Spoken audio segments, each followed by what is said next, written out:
હાલો ખેડૂત મિત્રો, કેમ છો બધા? મજામાં? અમારો જો આ નિધિ કંપનીનું બિયારણ વાવેલું છે મગનું, અને ઉનાળો પાક લીધેલો છે. ખૂબ જ સરસ પાક આવ્યો છે. અને ઉનાળો પાક અમે આ વર્ષે લીધેલો છે, એટલે એકદમ જોરદાર છે. એટલે એવું લાગે છે કે આવતા વર્ષે પણ આ જ પાક લેવાની ઈચ્છા છે, કારણ કે એકદમ જોરદાર થઈ ગયું છે. તો 15-20 દિવસમાં તો પાક લઈ લેવાનો છે. એટલા માટે તમે જોઈ શકો છો કે ખૂબ જ મસ્ત છે. અને એની એક ડાળીમાં સિંગું પણ 6-6, 7-7 છે.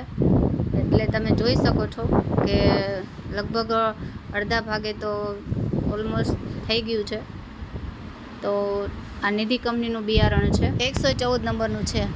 તો તમે પણ જોઈ શકો છો કે પાક કેટલો જોરદાર છે. તો જે ખેડૂત મિત્રોને આ ઉનાળો પાક લેવો હોય તે લઈ શકે છે. તો તમે પણ લાઈક કરો, શેર કરો અને